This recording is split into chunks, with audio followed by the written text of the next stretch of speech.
welcome everybody. This is a fantastic session, better than good enough technology. And I would love to present to you the moderator today, Julia Luczak-Rougeaux, Editor-in-Chief of TOM.travel. Julia is a geek, apparently. She's passionate about new technology. She writes, she produces reports, she leads conferences, roundtables, social networking. She manages a team of journalists. And she's also known to have a master's in puns. So let me introduce you to Julia. Julia, welcome. Hi, thank you. Hi, thank you for everyone for attending physically and virtually. Today we are going to talk about technology and specifically about better than good enough technology. Please welcome Leka, CEO of Jumptuit, and Stephanie Boyle, Group Head Industry and Partner Communication of Skyscanner. Hello. And we have two more people online with us, Smyth, SVP for i3 Group, and Professor Lloyd, Executive Director of GTRCMC. Okay, so when we think about the future of technology, we often I have science fiction books, films, and series in mind, with dark and dirty cities, with a lot of electric lights, no more nature, no more space, no more animals, except for electric ships, as if technology was bound to destroy the environment. So we are going to talk about the evolution of technology and how it can be related to sustainability, specifically within the travel industry. So each of you works in a technology company. Can you tell us how do you do to make the travel industry more sustainable at your own scale? Dan, would you like to begin? Sure, thank you so much. So data and the integration of data from different sources, the public cloud, the private cloud, IoT devices, so everything from your phones to smartwatches, other devices that have sensors that capture data, and overhead as well, satellite and drones and other types of basically devices and cloud services that capture data together create an integrated picture of an event. So one of the problems we have right now is the inability to connect those different data sources to create a picture. And we're very much focused on that integration. So what's critical really is if you look at an event like the flooding that we saw in New York City a few weeks ago, I'm sure everybody saw that, there were no warnings that were provided because the systems were disconnected, but all of the data was there. The FEMA maps, for example, and other information from the Federal Emergency Agency, they had all of the information in terms of where the flood zones were, and you also had the dates that the rainfall reached a certain level that caused that flooding. So those alerts and notifications could have been provided. It was a climate emergency that was occurring, and that information could have been provided. Alerts could have been provided and lives could have been saved. 14 people died in that event, as an example. The next morning, people were shocked to see hundreds of vehicles all over the sides of the roads as they were driving home from wherever they had been that evening. So technology is going to be critical and an ally, really, of what needs to be done now to avert climate emergencies and to really alert people. And the other aspect I would add, too, is the ability to use that data to inform routing.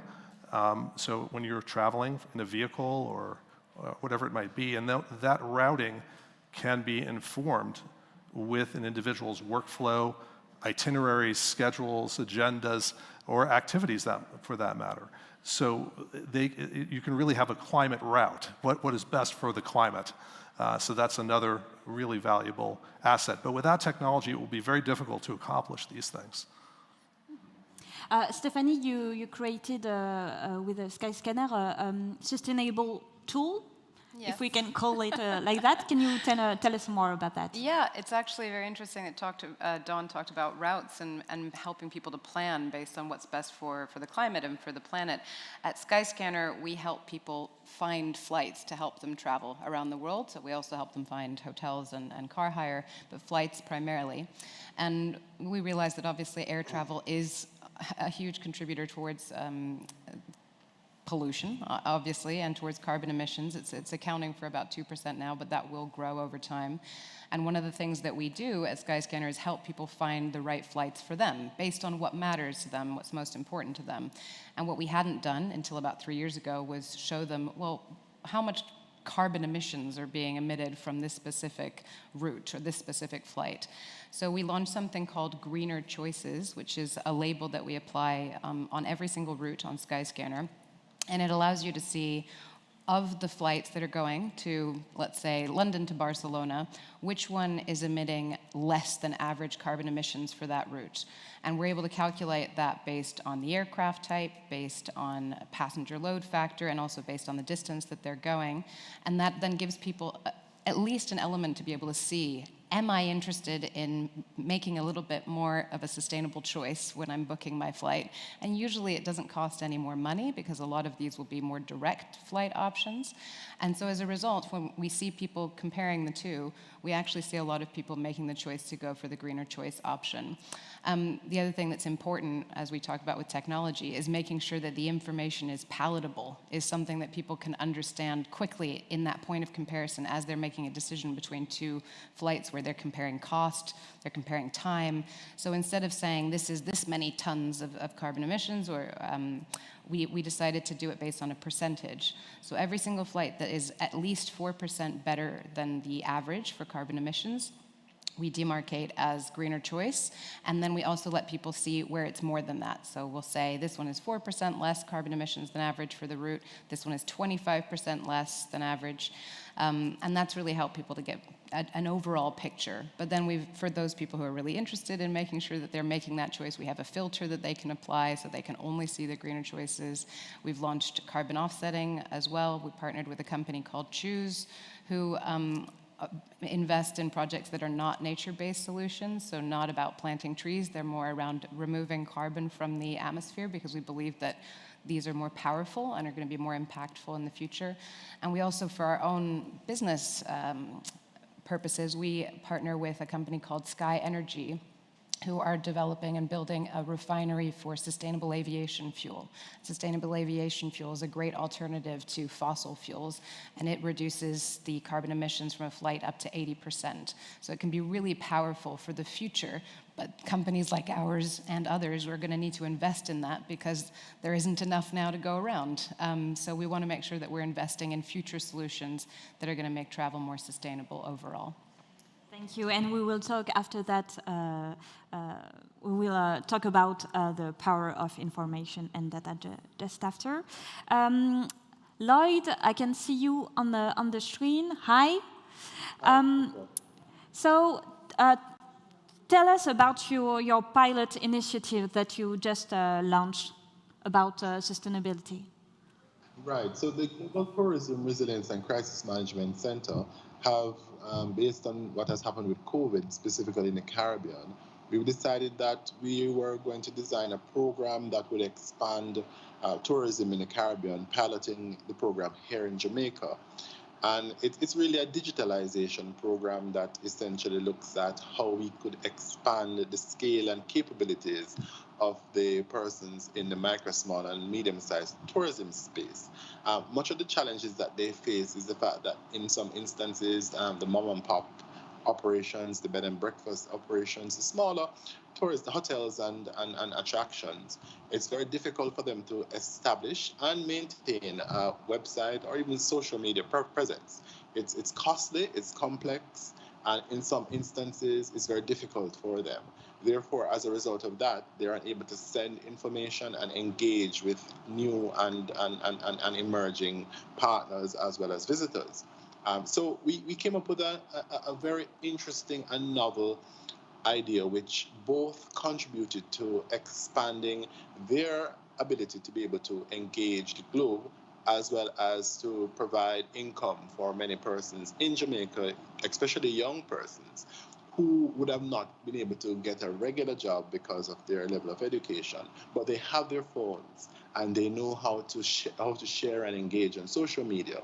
So we established a core group of individuals who we trained in various aspects of social media management. And we provided them with the tools and the skills and the capacities and the capabilities to be able to, one, design social media pages for micro, small, and medium-sized entrepreneurs here in Jamaica, engage with potential visitors, market the goods and services and the products of these micro, small, and medium-sized hotels and attractions. As a matter of fact, interestingly so, we are now in the final phase of the pilot, and we've managed to move an individual from earning $1 a day to earning $30 a day. As a matter of fact, we have 5 persons. The pilot started with 15 persons, and the first 5, which is our first cohort, really sharp girls and guys. They are now managing the social media pages of 6 different micro, small, and medium-sized hotels across Jamaica, and it is actually phenomenal. So it fixes 2 problems. On one hand, it fixes the ability of small and medium-sized hotel stakeholders to be able to engage and market their products and services, but at the same time, it contributes to the economy of that particular country by also allowing other partners to participate in the tourism space.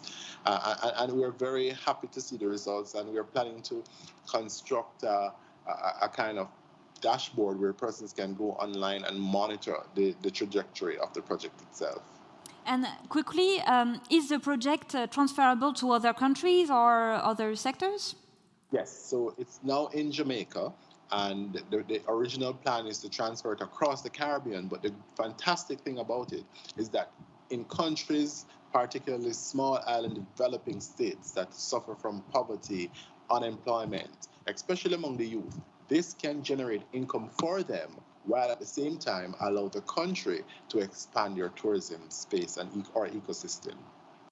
Okay, thank you. Tony, hi. I can see Hi. you. Yes. Hi. What about the i3 Group? How do you make the travel industry more sustainable at your own scale? Well, our scale is mostly we're involved in connectivity.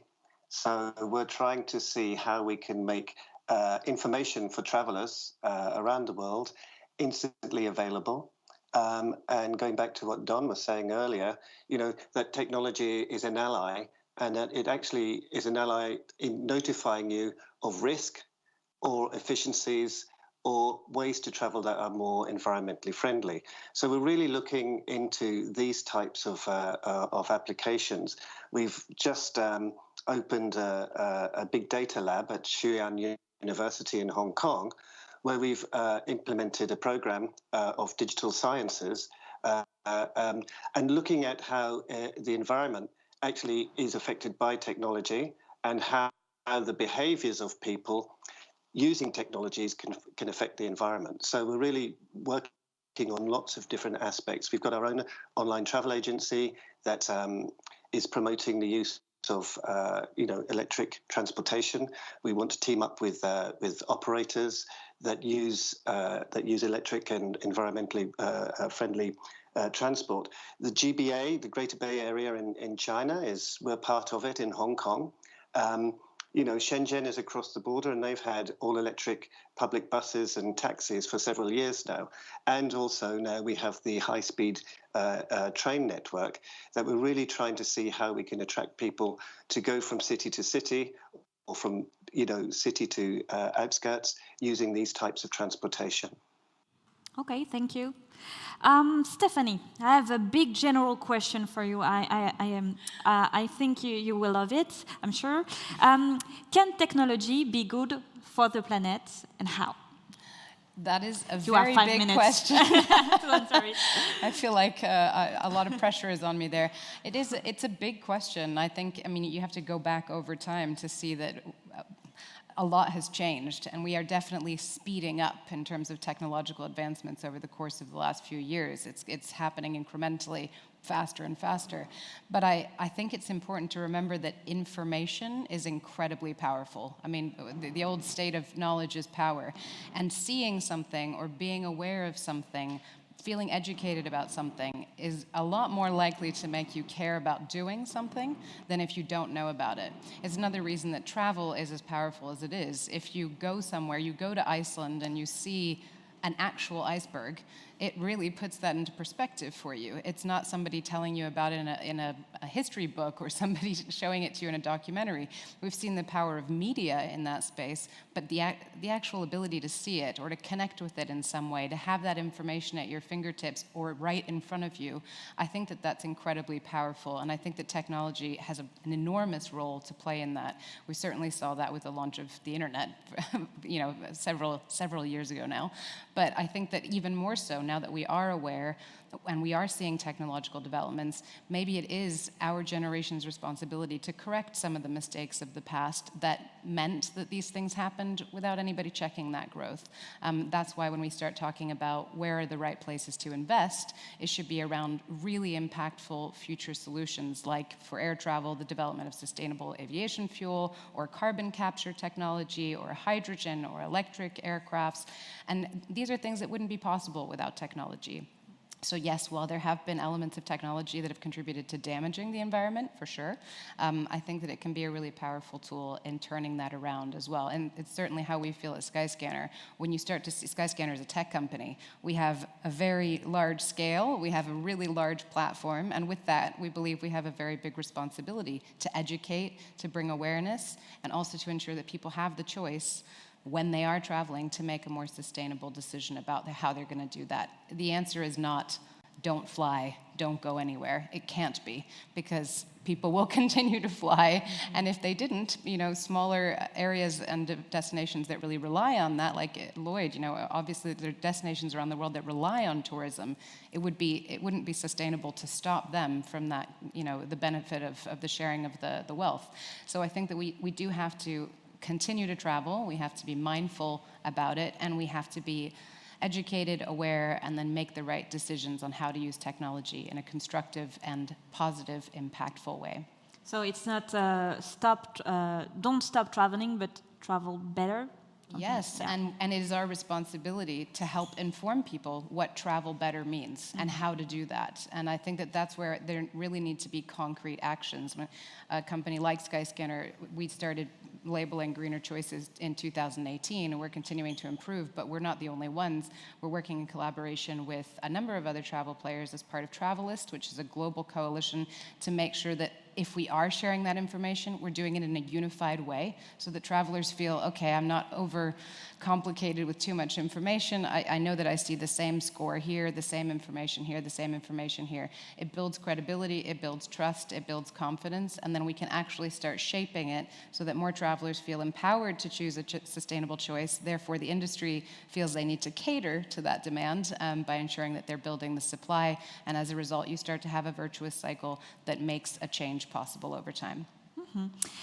Then, in France, Cédric O, Secretary of State of the Digital Transition, said we must not set technological progress against ecology. Do you agree with that? I agree with that. It is true that technology has increased the velocity of events across regions and across market sectors, and we've seen that over the last 18 months in a very dramatic fashion. Every government in the world, every industry, and every company was in a reactive state.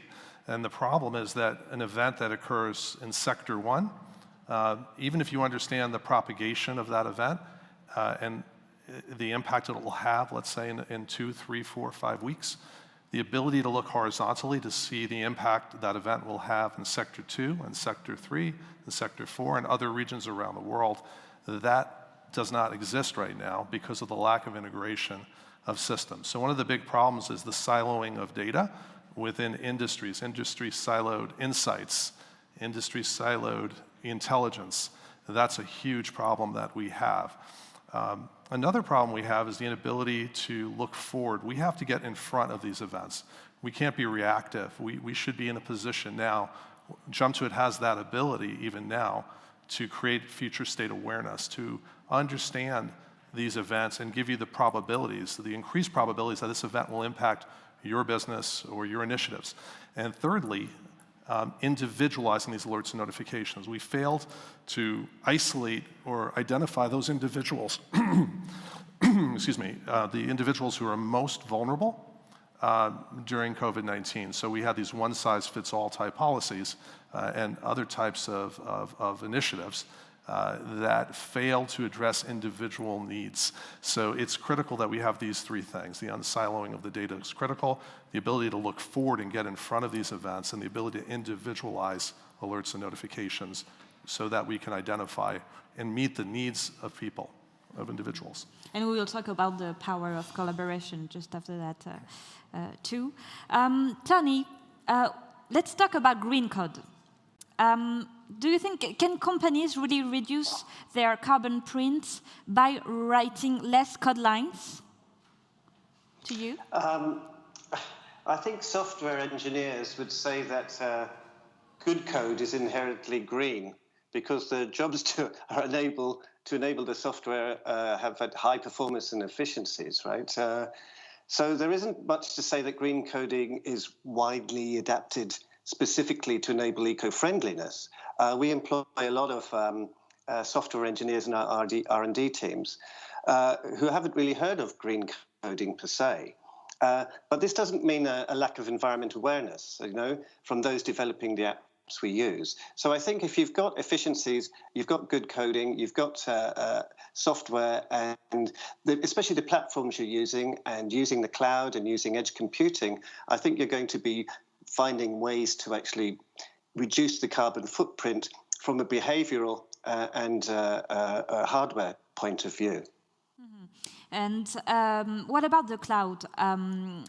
Which would be, we also often talk about the cloud, and which would be less pollutant than an individual data center. What do you think about that?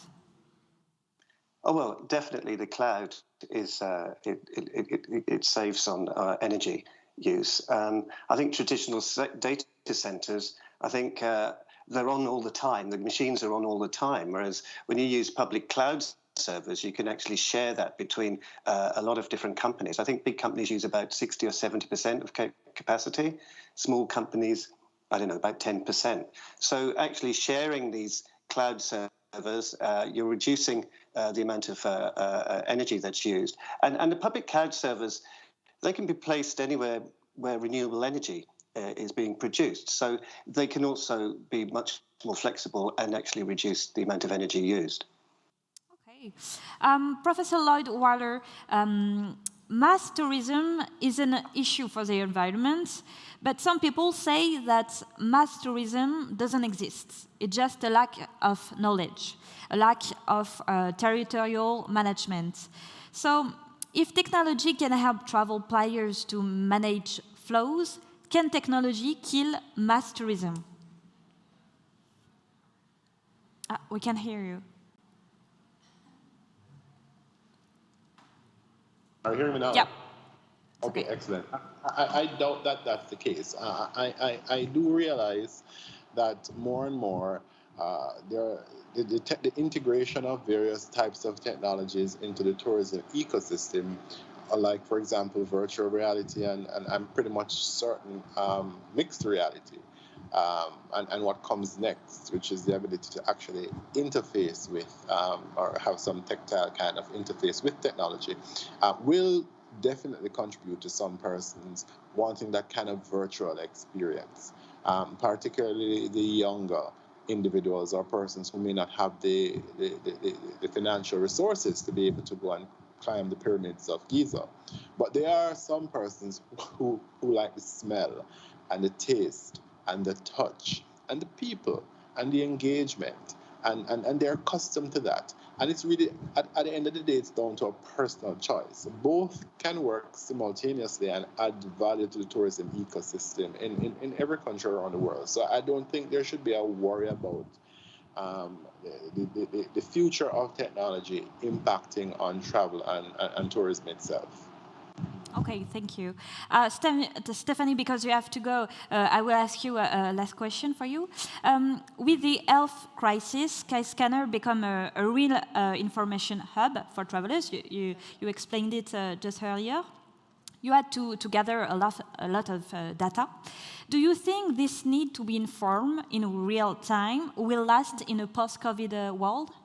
Absolutely. And I think Dawn would agree with me and be very happy to hear that. But absolutely. I think that people need to be informed now more than ever. Skyscanner was originally created because travel is complex, and they wanted to bring together something that would demystify some of those complexities, bring it together, help people understand. If anything, post-COVID, travel has become more complex. Now, information that they previously should have known, they have to know. And Skyscanner is very much a traveler-first company. It's the heart of everything that we do. So as we were evolving during COVID and understanding how do we meet traveler needs now, we realized we still need to understand travelers. We had to survey them. We had to understand how they were feeling, not just about travel, but about the global sentiment. And we tracked that over time. We're now continuing to track that, but as you can imagine, it's different by country. So we have to understand, okay, you have to look at travel has two ends. It's very much an international thing. So people being positive about it in the UK doesn't necessarily mean that people in Australia are receptive to having them yet. We're starting to see that change now, but that information needs to be there. So that was how we developed all of our product. We launched a map that answered questions like, can I even go somewhere? And then, is it possible for me to go with this kind of information, with this kind of test? And now we've launched just today, you're the first to hear about it, a new view of that map so that double vaccinated travelers can switch a toggle and then see, okay, I'm actually double vaccinated. Where can I go? And how does that differ? So that information is going to be different now based on what level of vaccination you have, what kind of vaccine you have, and that's going to continue for a long time. And then post that, it will be, is this a sustainable trip? Is this a sustainable destination? So that need to be informed, that need to have it all at your fingertips in the moment where you're making that decision-making process. At the same time as you're considering cost, at the same time as you're considering what time the flight might start, you need, and will I have to fill out a test or a passenger locator form? It needs to be at your fingertips, because otherwise we're not going to be able to rebuild traveler confidence and get them back out there to make sure that travel comes back in a way that's healthy and beneficial for the economy globally. And how do you find these data? How do you connect with other travel players? So you have things to do. Yeah, as a tech company, we're lucky in that we do have an insane amount of data. We see where people are looking for, so we have a lot of traveler intent, which is not only beneficial for us, but it's something that we can share for our partners, and we actually give them that information. During COVID, we gave them that information for free. We wanted to make sure that they had access to understand what traveler sentiment was like, whether or not it was improving, but we also do survey. We speak to the people that are around the world, we speak to the industry around the world, and we bring all of that together in a way that is uniform and helpful for people to understand. And I think that that's going to continue for a long time, as I'm sure Dawn will agree. Yeah. Thank you, Stephanie. I think you have to go, but yes. Thank you for your explanation. Thank you very much, and thanks for having me. Thank you. And I will continue with Dawn. So we saw that travelers can now know what is their carbon footprint. They can know that they should walk instead of taking the bus, because it takes the same time to go somewhere. Can we say that data, and in a way knowledge, is key to make more sustainable travel? And this is what Stephanie just said. Integrated data sets that give a single picture of an event, yes. That's really the critical picture, because we have these kind of siloed data pieces that separately don't give the complete picture and actually can give the wrong direction or the wrong guidance. We're at a point now where we can have dynamic awareness of an individual's schedules, itineraries, activities, workflow, particularly in the work environment. So when we look at business travel, which is critical for obviously from a revenue standpoint for the travel industry, we're able to provide alerts at this point that range from ICU bed availability at the 5 cities that you're going to be in the next, 10 days, and to start giving you those forecasts in advance, see what the trends are, let's say, for COVID in those locations. Suggest alternative hotels, perhaps, that are half a mile away and know the bed availability for those hotels. There's so many factors that we're able to go down to, in addition to even providing briefings about the people you're going to be meeting with, or the activities you're going to be engaged in, or the workflow you're going to be involved in. So all of those things are critical because they make your trips more efficient, they shorten your routes, there's less need for going multiple times, let's say, to a location, or it's just simply a function of rerouting you based on other factors in consideration. So all of this can be done, it's available right now, and you can project out 4 or 5 days into the future, 10 days into the future, and not provide the information that's currently today, but the probabilities of these events, 5, 10 days in the future.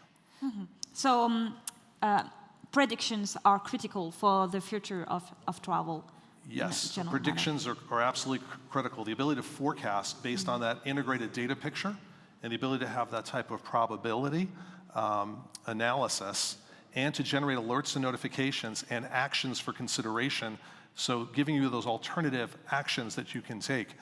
All of that is available now in this integrated picture, and that's essentially what Jumptuit does. Mm. Yeah. And what about a recommendation for travel players or travelers themselves?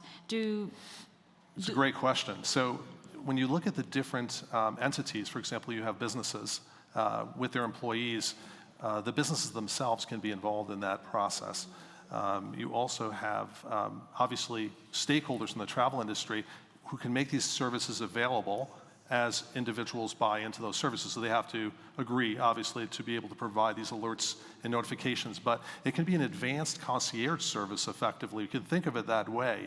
But a concierge service that's not just, tickets to the theater or, tickets or a dinner reservation, but rather those things that could relate to a climate emergency or being responsible in terms of your activity, taking the climate routing, just about anything. Mm-hmm. Just about anything. Okay, thank you. Lloyd, do you think politics can play a role in the adoption of new environmental rules for tech companies? Quickly, please. Sorry. Certainly. Most countries have a political system and a legal and regulatory framework which requires politicians to be able to engage with the different issues, one of which is the environment and technology and tourism and travel.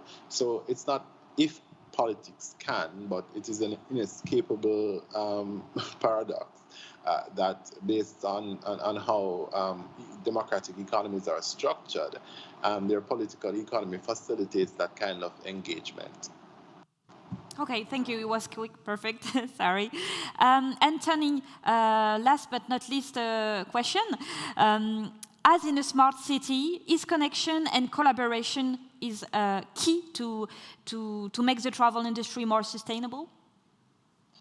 And I think it is. I mean, we built our business 5 years ago on data roaming, and we're now using eSIM technology. So if you're not connected, you're not connected to information. So you're not connected to alerts. You're not connected to destinations.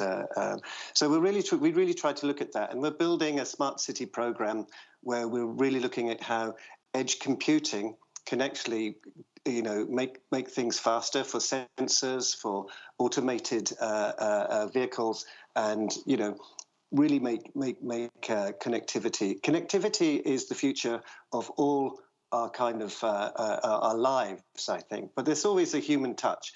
We can always be far too technical, but when something goes wrong, we want to talk to somebody human. So we always have to keep that at the back of the mind, because the user is a person that has needs and behaviors that we need to actually satisfy. Thank you. Don, a last word in 1 minute to conclude the roundtable, since you're here. Sorry, but... Just to say that, we have an opportunity now with data to truly transform the world that we live in, to get in front of events that are occurring, to either avoid those events or circumvent those events or take alternative action.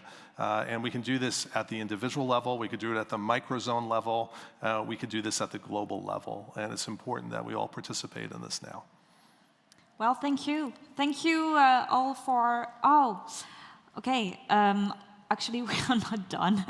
Sorry, it was a misunderstanding. It's okay. So we're gonna ask other questions, maybe about the smart city. We just told Tony about as in a smart city collaboration. Do you think collaboration is key to go with collaboration is the essential element to integration, and that's, I think, one of the critical issues that has to be addressed. When we envision smart cities now, whether they're these extraordinary cities that you see being built in the Middle East right now, which are incredible, and we should say that. At the same time, there's lots of things that we can do for cities that are older, and we can do things to make those cities smarter, to make each citizen more informed and more aware of their own actions. Mm-hmm.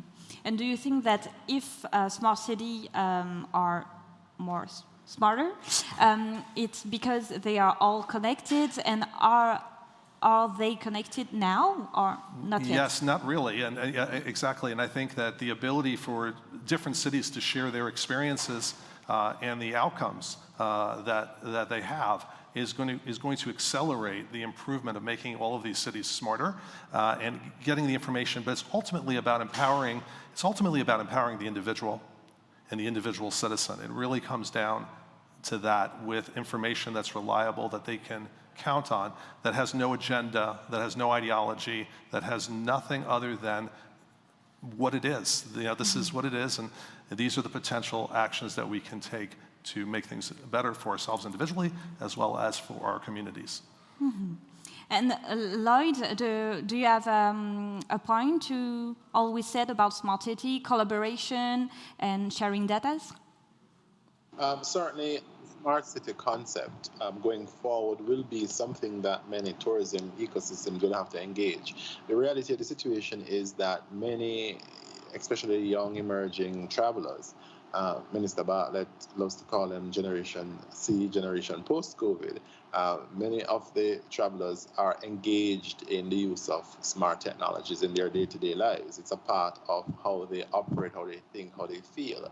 And certainly a space that can facilitate their the use of the technology to help as it relates to communicating, as it relates to integrating, facilitating efficiencies will certainly be a brand or a space that they would want to go to. So, and in addition to that, even beyond the branding of it, you know, smart technology also in some instances facilitate clean technology, a clean space. And as a result of that, for those persons who are, let's say, environmentally conscious, they would want to tend to go to that particular space as well. So it is certainly something that many tourist destinations worldwide will need to contemplate as they think about the future of tourism. That's a good point. Tony, do you think that it's a matter of generation? Are new generation more aware, and can they, I don't know, do something different now? I think you're asking the oldest guy on the panel here about generations. Listen, I work in Asia. I work in Asia, and you know, we've talked a lot about Generation Z and millennials and things like that. And I think I was at a conference and we were talking about Generation A to now Alpha. We've gone through all the different permutations as we call the next generation. I think that awareness, you know, traveling aware is not generational now. I think there's enough information out there, and there's enough knowledge and responsibility in travelers that we can all, whatever generation we're at, we can make a wise and responsible decision. Mm-hmm. Do you agree with that, Dan? Absolutely. That he's the oldest guy on the panel, or not? I agree in spirit as well as, you know, the substance of what you're saying. So absolutely, yeah. And maybe because the new generations are more, how can I put this? They know about technology. They were born with a mobile in their hands, and maybe they understand better and how they can link sustainability and technology. I don't know, but what do you think? Actually, I think the gentleman wants to he had an answer. Sorry, I don't, yeah. Oh, I just wanted to just add a point. I don't want anybody to think that I'm advocating for the young persons. 2020 saw many individuals having to shift to a kind of virtual work as a and virtual living because of COVID. So if I'm going to be honest, and if I'm going to incorporate some level of balance, the reality is that as of 2020, there are more persons became digitally conscious and digitally aware and digitally capable as it relates to having to use different aspects of digital technology. So I'm going to amend my statement to say, for the most part, it will be attractive to young people, but there are other persons who are now more cognizant of the importance of that will also appreciate it. Okay. Maybe a last. Sorry. No. Okay.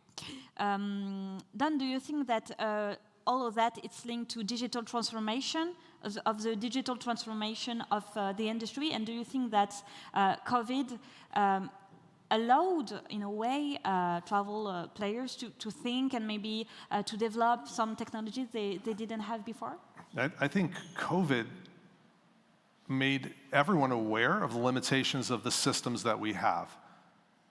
The lack of anticipation in terms of the health fallout across the world, the breakdown of our logistics systems. We had our just-in-time logistics systems that impacted the travel industry and every industry, how not resilient those systems were, how vulnerable they were.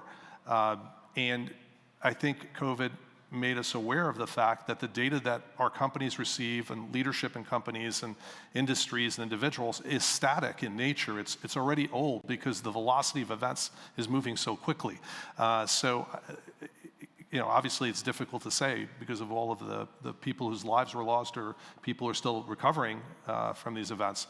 But there's a hidden, benefit, obviously, that comes out of these tragedies. And one of them, I think, is that everyone became aware that the way things were is not okay, whether it's the environment, whether it's healthcare, whether it's how we handle interactions with each other. So I think it's an important, I think it's an epic kind of moment for us, and the chance now that data needs to be democratized, and that's a critical thing here too. We need to democratize data and information and insights and make it available. One last thing I wanted to mention is, I was thinking about during COVID, how people were reacting out of fear, sometimes not well placed. For example, a woman who wanted to get a mammogram delayed her visit to get that mammogram, even though in the zip code, her zip code, as well as the zip code where the mammogram was going to be done, there were no COVID deaths in those zip codes, and delayed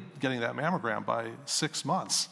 So when we look at these sorts of decisions, data is critical to make us afraid when we should be, and also not to make us overly fearful of things. Or this would be a great time when COVID recedes in certain areas. That's a great time to go do your doctor's office, appointments and other sorts of things. Yeah. Okay. Well, I think we are good. You already concluded before, so I think we're good. Thank you all for attending. Thank you.